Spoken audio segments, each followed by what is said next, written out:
garanties de succès, Monsieur le Président. Principal, Monsieur le député de Jonquière. Oui, Monsieur le Président, hier, j'ai demandé au ministre de l'Environnement pourquoi il ne reconnaissait pas le consensus citoyen et scientifique sur les gaz de schiste. Après 2 BAP et une évaluation environnementale stratégique, c'est pourtant très clair. Les risques environnementaux sont élevés et il n'y a pas d'acceptabilité sociale. Mais le gouvernement s'entête à vouloir enfoncer à la population l'exploitation des gaz de schiste. Il ajoute une évaluation environnementale stratégique sur tout ce qui a déjà été fait. Dans ce dossier, c'est même le ministre de l'Énergie qui est allé expliquer en point de presse hier ce qu'il appelle son travail pédagogique. Clairement, le ministre de l'Environnement, il n'est plus dans le coup, Monsieur le Président. Alors, le ministre peut-il sortir de sa cassette et dire clairement aux Québécois pourquoi il relance le dossier des gaz de schiste et à qui cela profite-t-il? Monsieur le ministre de l'Environnement.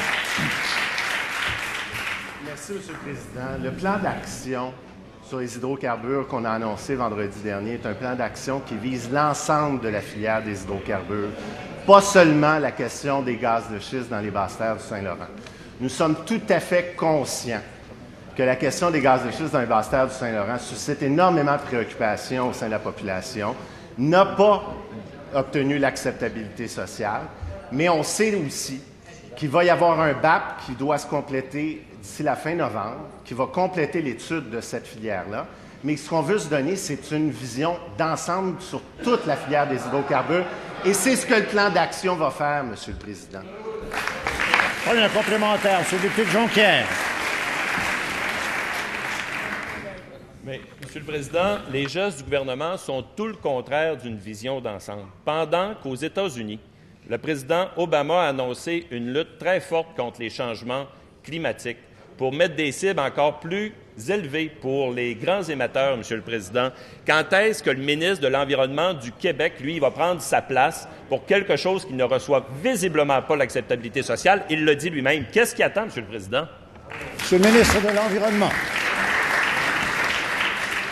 Monsieur le Président, je suis heureux que le député de Jonquière fasse référence au plan du président Obama parce que le rapport sur lequel est basée l'annonce d'hier aux États-Unis, le US Climate Change Assessment, va faire partie de l'étude environnementale stratégique, tout comme les rapports du groupe intergouvernemental d'experts sur l'évolution du climat. Ce qu'on veut faire, Monsieur le Président, c'est d'aller chercher toutes les informations disponibles, l'état de la science sur les hydrocarbures, faire une étude spécifique sur Anticosti, ce que le précédent gouvernement n'a pas fait, faire un BAP sur TransCanada pour qu'on puisse se faire une tête et nous donner un régime cohérent, rigoureux et intégré sur les hydrocarbures, Monsieur le Président.